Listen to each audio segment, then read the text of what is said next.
Hello नमस्ते, welcome to इटिस online. आज के वीडियो में हम लोग पढ़ने वाले हैं एक और शानदार short story, God sees the truth but weights, जिसे हिंदी में हम लोग एक मुहावरे के रूप में बोलते हैं, जिसका मतलब होता है भगवान के घर देर है अंधेर नहीं।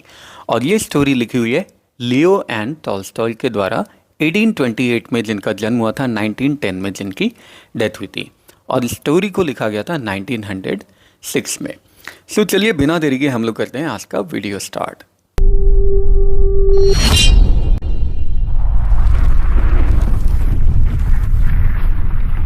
व्लादिमीर नामक टाउन में एक यंग मर्चेंट रहता था जिसका नाम था इवान दिमित्रिच अक्सयोनोव। इसके पास दो शॉप्स थी, अपना खुद का एक घर था। अक्सयोनोव हैंडसम था, दिमाग भी था इसमें, और हमेशा मस्ती मजाक करता हुआ रहता था, हमेशा गाता रहता था। जब ये जवान था तो बहुत ही ज़्यादा दारू पिया करता था, और ज़्यादा पीने के बाद कभी कभी ये फैल भी जाया करता था, यानी बदमाशी भी करने लग जाता था। लेकिन शादी के बाद में इसने पीना बिल्कुल छोड़ दिया था, सिर्फ बस कभी कभी पिया करता था।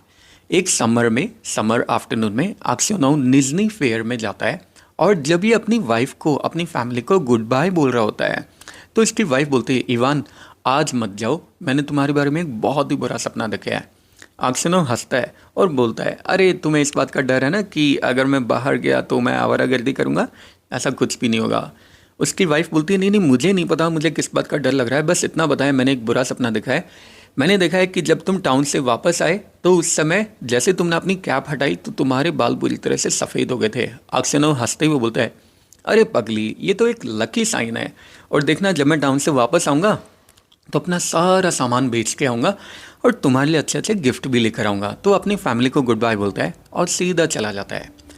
जब उसने आधा रास्ता ट्रैवल कर लिया तो उसे एक मर्चेंट मिलता है जो उसी रास्ते पे जा रहा था। तो दोनों नाइट में सेम इन में रुकते हैं। इन एक छोटे से होटल को बोलते हैं, जिसे हिंदी में हम लोग सराय बोलते हैं। दोनों ने साथ में चाय पी और उसके बाद में दोनों रूम में सोने के लिए चले गए, अगल बगल वाले रूम में। अक्सयोनोव की हमेशा हैबिट थी कि वो कभी भी लेट सोने के लिए नहीं जाता था, क्योंकि वो हमेशा तब ट्रैवल करना पसंद करता था जब अंधेरा हो, मतलब जब सूरज की रोशनी ना हो। तो इसलिए सुबह मॉर्निंग में जल्दी ट्रैवल करना उसे पसंद था। तो उसने मॉर्निंग में ही अपने ड्राइवर को बोल दिया घोड़ों को बांधने के लिए, और फिर सीधा लैंडलॉर्ड को पैसे देकर और निकल पड़ा अपने रास्ते पे। अभी वो 25 मील्स भी नहीं गया था, 25 माइल्स भी नहीं गया था। वहाँ पे वो अपने घोड़े को रोकता है ताकि उन्हें थोड़ा रेस्ट वेस्ट करवा सके, खाना वाना खिला सके, और थोड़ा खुद भी रेस्ट करने के लिए पोर्ट्स में रुक जाता है। और वहीं पे समोवर का ऑर्डर देता है, समोवर सूप होता है, और अपना गिटार बजाने लग जाता है। अचानक एक ट्राइका आती है। ट्राइका एक घोड़ा गाड़ी होती है जिसमें 3 पहिए होते हैं। ट्राइका आती है और उसमें से ऑफिशियल्स निकलते हैं, यानी कुछ अधिकारी लोग निकलते हैं जिसके पास सोल्जर्स भी होते हैं। वो अक्सयोनोव के पास आते हैं और इससे सवाल जवाब करने लग जाते हैं। पूछते हैं कि वो कौन था, कहाँ से आया था, कहाँ जा रहा था। अक्सयोनोव सारे सवालों को जवाब तो दे देता है और फिर बोलता है, अच्छा तुम चाय पियोगे? लेकिन ऑफिशियल तो क्रॉस क्वेश्चनिंग ही करने लग जाते हैं कि कल रात को तुम कहाँ थे, क्या तुम अकेले थे, तुम्हारे साथ में कोई फेलो मर्चेंट भी था, क्या तुमने आज मॉर्निंग उस मर्चेंट को देखा या नहीं देखा, आज तुम इतनी जल्दी इनसे निकल कर क्यों आ गए। अक्सयोनोव सोचता है कि भाई मुझसे सारे क्वेश्चन क्यों पूछे जा रहे हैं, लेकिन फिर भी उसने जो कुछ पूछा गया था सबके आंसर दे दिए। और फिर पूछता है, तुम मुझसे क्रॉस क्वेश्चन क्यों कर रहे हो, जैसे कि मैं कोई चोर या फिर डाकू हूँ? मैं तो अपने बिजनेस के लिए जा रहा हूँ और इसलिए मुझसे फालतू के सवाल पूछने की कोई ज़रूरत नहीं है। फिर ऑफिशियल बोलते हैं कि देखो, मैं इस डिस्ट्रिक्ट का पुलिस ऑफिसर हूँ और मैं तुमसे इसलिए सवाल पूछ रहा हूँ क्योंकि जिस मर्चेंट के साथ में तुम रुके हुए थे वो मारा गया है। आज सुबह उसको पाया गया है, उसका गला कटा हुआ है, और इसलिए हमें तुम्हारे ऊपर शक है, तो हमें तुम्हारे लगेज की तलाशी लेनी पड़ेगी। अचानक एक सोल्जर को उसके लगेज में एक नाइफ मिलता है, एक चाकू मिलता है जिसके ऊपर खून लगा हुआ था। अब अक्सयोनोव जैसे ही अपने बैग से निकला वो चाकू देखता है, बुरी तरह से डर जाता है, वो कांपने लग जाता है। ऑफिसर उससे पूछता है, ये इस पे खून कैसा है इस चाकू के ऊपर? अक्सयोनोव ट्राई करता है आंसर करने का, लेकिन वो बोल ही नहीं पाता क्योंकि इसकी आवाज़ कांपने लग जाती है और बोलता है, मुझे नहीं पता, ये चाकू मेरा नहीं है। पुलिस ऑफिसर बोलता है, देखो आज सुबह उस मर्चेंट का गला काटा हुआ पाया गया है और तुम ही एकमात्र वो इंसान हो सकते हो जो ऐसा कर सकते हो, क्योंकि पूरा का पूरा घर अंदर से लॉक्ड था, तो तुम्हारे अलावा घर के अंदर और कोई जा ही नहीं सकता। और फिर तुम्हारे बैग के अंदर खून से सना हुआ चाकू भी मिला है और तुमने उसका ज़रूर कुछ पैसा चुरा लिया होगा। अक्सयोनोव कसम खा के बोलता है कि मैंने उसका कोई भी पैसा नहीं चुराया है, मेरे पास सिर्फ 8000 रूबल्स है जो मैं खुद लेकर आया हूँ। जब उसकी तलाशी ली जाती है तो उसके पास पैसा तो नहीं मिलता, लेकिन उसकी आवाज़ एकदम बीच में लड़खड़ा रही होती है, चेहरे का रंग उड़ जाता है, कांप रहा होता है, जैसे कि वास्तव में उसी ने वो जुर्म किया हो। पुलिस ऑफिसर अपने सोल्जर्स को ऑर्डर देते हैं कि एक्शनों के हाथ पैर बांधकर और उसको गाड़ी में पटक दिया जाए। एक्शनों को जैसे ही पटका जाता है वो बुरी तरह से रोने लग जाता है। उसका पूरा सामान, उसका पूरा पैसा, सब कुछ उससे ले लिया जाता है और उसे नियरेस्ट टाउन में लेकर जाया जाता है। वहीं पे जाके उसको जेल में डाल दिया जाता है।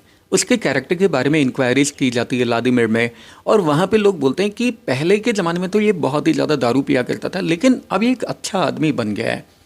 एक्शनों के ऊपर ट्रायल चलाया जाता है, यानी उसकी पेशी चलाई जाती है और इसके ऊपर रियाजान के मर्चेंट का मर्डर करने का चार्ज लगाया जाता है और उसके 20,000 रूबल्स चुराने का आरोप लगाया जाता है। एक्शनों की वाइफ बहुत ही ज़्यादा परेशान हो जाती है और उसे समझ भी नहीं आ रहा था कि वो किस पे यकीन करे। उसके बच्चे भी बहुत ही ज़्यादा छोटे थे, एक बच्चा तो दूध पीता हुआ बच्चा था। तो उन दोनों बच्चों को लेकर जाती है उस टाउन में जहाँ पे उसके हस्बैंड को जेल में रखा गया था। पहले तो मिलने ही नहीं दिया गया, लेकिन बाद में जब उसने बहुत ही ज़्यादा रिक्वेस्ट की तो उसे परमिशन मिल गई ऑफिशियल से। उसे लेकर जाया गया एक्शनों के पास में। जब उसने अपने हस्बैंड को देखा प्रिजन की ड्रेस में, तो वो तो लगभग बेहोश ही हो गई दूसरे क्रिमिनल्स के साथ में देखकर। जब उसे काफ़ी टाइम बाद में जब उसे होश आया तो वो एक्शनों के पास जाती है और उसे अपने घर की सिचुएशन बताती है और फिर बोलती है अब हम लोग क्या कर सकते हैं। एक्शनों बोलता है कि हम लोगों को जार में पिटीशन करनी चाहिए। जार मतलब जैसे हम लोग सुप्रीम कोर्ट में पिटीशन फाइल करते हैं, वैसे ही वहाँ पे कोई हायर कोर्ट होता होगा। तो हमें जार में पिटीशन फाइल करनी चाहिए कि एक इनोसेंट मैन को सज़ा ना मिले। उसकी वाइफ बोलती है कि उसने ऑलरेडी जार में पिटीशन भेज दिया था, लेकिन उसको एक्सेप्ट ही नहीं किया गया। अक्षयों कोई भी जवाब नहीं देता। इस पर उसकी वाइफ बोलती है कि देखो मैंने तुम्हें बोला था ना कि मैंने तुम्हारे बारे में सपना देखा था कि जब तुम टाउन से वापस आए थे तो तुम्हारे बाल पूरी तरह से सफ़ेद हो चुके थे, याद है? तुम्हें उस दिन जाना ही नहीं चाहिए था। और वो अपनी उंगलियां उसके बालों में से फिराती हुई बोलती है, अक्षयों मुझे तो बताओ क्या ये सच है? क्या तुमने ही ऐसा किया है? अक्षयों को बड़ा झटका लगता है, दुख हो जाता है कि उसकी खुद की वाइफ उसके ऊपर भरोसा नहीं करी। और वो बोलता है तो मतलब तुम भी मेरे ऊपर शक कर रही हो? और उसी समय सोल्जर्स आ जाते हैं, मिलने का टाइम पूरा हो जाता है और उसकी वाइफ को लेकर चले जाते हैं। जब वो चला जाता है तो अक्षयों अपने पुराने सारे दिन याद करता है। उसे जब इस बात का पता चलता है कि उसकी वाइफ उसके ऊपर शक कर रही है तो वो अपने आप से बोलता है, मन ही मन बोलता है कि अब सिर्फ भगवान जानता है कि मैं एकदम सच्चा हूँ, मैंने कोई भी गुनाह नहीं किया। और इसके बाद अक्षयों ने कोई भी पिटीशन फाइल नहीं किया। सारी उम्मीदें उसने छोड़ दी थी, सिर्फ भगवान से वो प्रार्थना करता रहता था। अक्षयों को कोड़े मारने की सज़ा सुनाई गई और उसे माइन में काम करने के लिए भेज दिया गया और उसे साइबेरिया की एक जेल में ले जाकर दूसरे दोषियों के साथ में पटक दिया गया। 26 ईयर्स हो गए। अक्षयों अभी भी वहीं पे एक प्रिजनर के रूप में ही रहता था। उसके बाल पूरी तरह से वाइट हो चुके थे, लंबी दाढ़ी उसके आ चुकी थी, सारा हंसी मजाक उसका चला गया था। वो अब बहुत ही झुकी हुई कमर वाला हो गया था, मतलब बूढ़ा हो गया था, धीरे धीरे चलता था, कभी नहीं हंसता था, बस हमेशा प्रार्थना करता रहता था। प्रिजन में अक्षयों ने बूट्स बनाना सीखा, उससे थोड़े पैसे वो कमाता था और उन्हीं कमाए हुए पैसों से लाइव्स ऑफ सेंट्स, ये एक बुक है, इस बुक को खरीद कर इसको पढ़ा करता था और बस पूरे टाइम भर पूजा प्रार्थना किया करता था। प्रिजन की जो अथॉरिटीज़ थी वो भी अक्षयों को बहुत ही ज़्यादा पसंद किया करती थी उसके अच्छे चाल चलन के लिए, और उसके जो फेलो प्रिजनर्स थे वो उसको रिस्पेक्ट से ग्रैंडफादर या फिर सेंट बोला करते थे।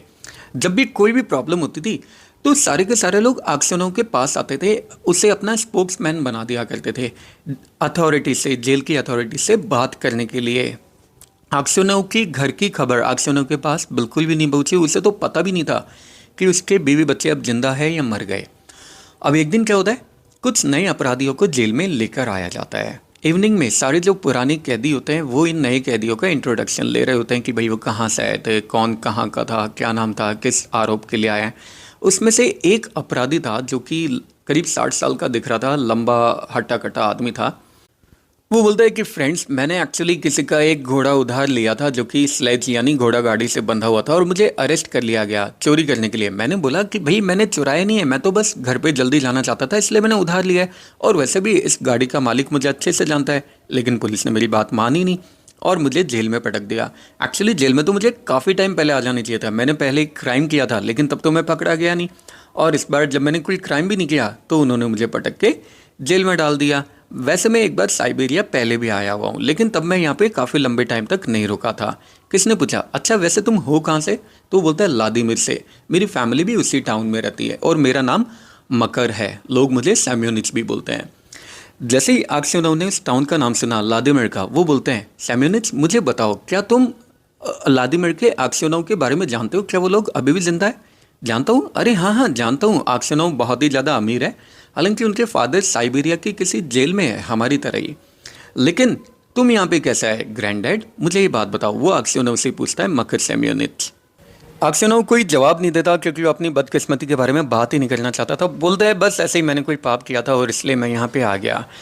लेकिन जो दूसरे कैदी लोग होते हैं वो बताते हैं अक्सियोनोव के बारे में कि कैसे किसी एक अपराधी ने किसी आदमी की हत्या कर दी और चाकू इसके बैग में छुपा दिया था, इसलिए बेचारा यहाँ पे आ गया। जब मकर सैम्योनिच ने ये बात सुनी तो वो खुद ही अपने घुटनों पे हाथ मार के बोलता है, अच्छा ये तो बहुत ही शानदार है, लेकिन तुम कितने बड़े हो गए हो? अब दूसरे लोगों ने पूछा कि भाई तुम ये बात सुनकर इतने ज़्यादा सरप्राइज क्यों हुए?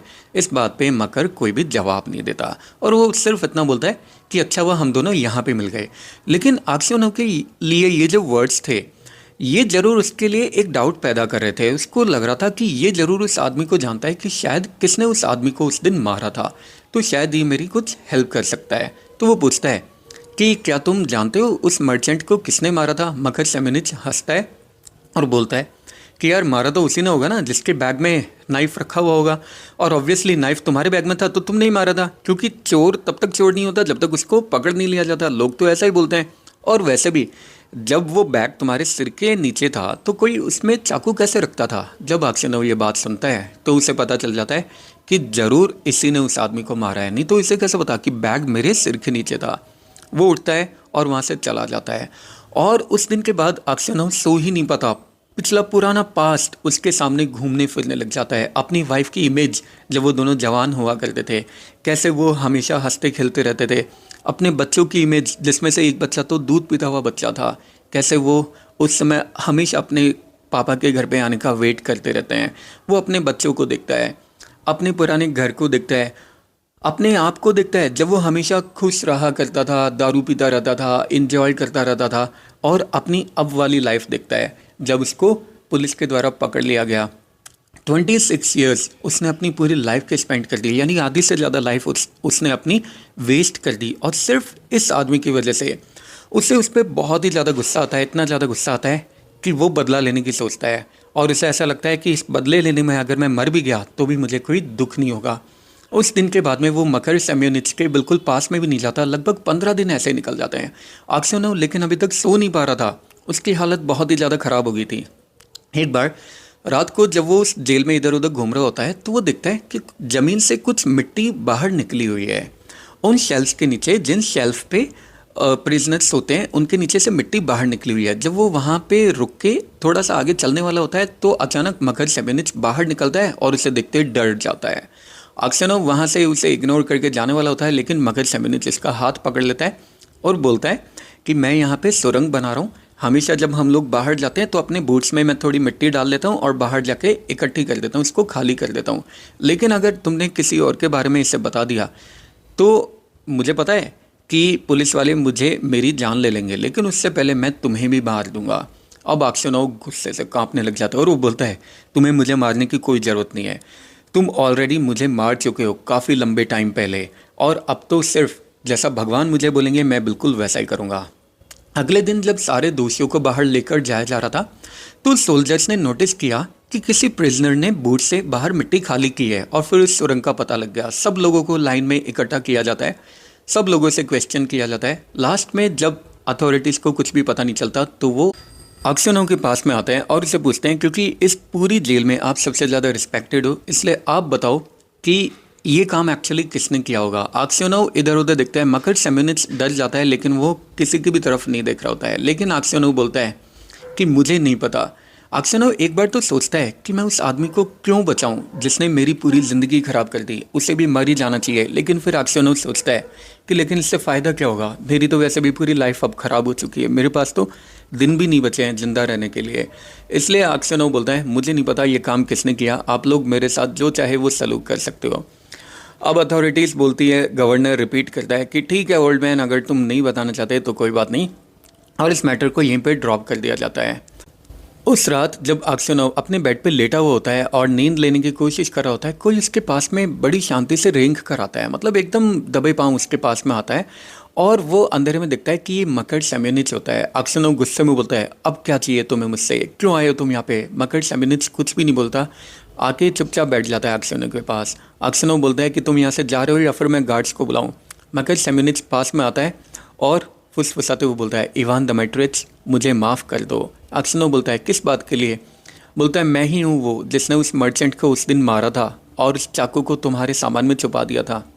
मैं तो एक्चुअली तुम्हें भी मारना चाहता था, लेकिन बाहर से मुझे एक आवाज़ सुनाई दी और इसलिए मैं चाकू को तुम्हारे बैग में छुपा के वहाँ से भाग गया। अक्षय चुप होता है, कुछ भी नहीं बोलता।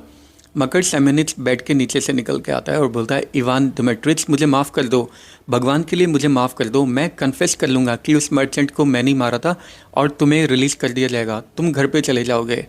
अक्षय बोलता है, कितना ईजी है ना तुम्हारे लिए बात करना।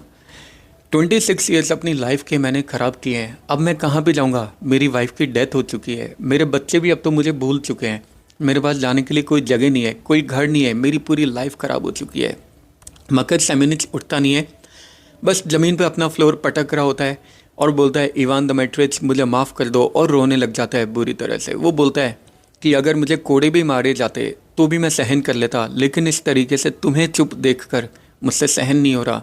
प्लीज़ मुझे माफ़ कर दो, मैंने तुम्हारे साथ इतना बुरा किया, लेकिन फिर भी कल तुमने मेरे ऊपर दया दिखाई, भगवान के लिए मुझे माफ़ कर दो। और वो फूट फूट के रोने लग जाता है।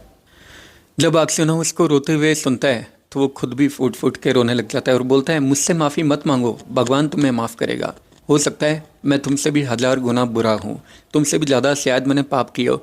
और ये बोलने के साथ उसके दिल को बड़ी शांति मिलती है और अब घर पे जाने की उसकी कोई इच्छा नहीं थी, वो घर पे जाना ही नहीं चाहता था। इनफैक्ट वो तो अब बस अपने आखिरी पल का इंतज़ार कर रहा था। लेकिन इन सब के बावजूद भी, जैसा कि अक्षय ने कहा था मकर सेम्यूनिच को, मकर सेम्यूनिच जाके कन्फेस कर लेता है और अक्षय के रिलीज़ के ऑर्डर आते हैं। लेकिन इससे पहले कि अक्षय के रिलीज़ के ऑर्डर आते हैं, अक्षय ऑलरेडी मर चुका होता है। और इसी के साथ ये दुख भरी कहानी यहीं पे एंड हो जाती है। आई होप आप लोगों को चैप्टर अच्छा लगा होगा। आप लोग हमारे टेलीग्राम चैनल को ज्वाइन कर सकते हैं, ATC ऑनलाइन। हमें इंस्टाग्राम पे भी फॉलो कर सकते हैं, फेसबुक पे भी हमारा पेज लाइक कर सकते हैं। इसी तरह के मज़ेदार वीडियो के लिए बने रहिए ATC ऑनलाइन के साथ। नेक्स्ट वीडियो तक के लिए have a good day, take care, bye bye, जय हिंद, जय भारत, राधे राधे।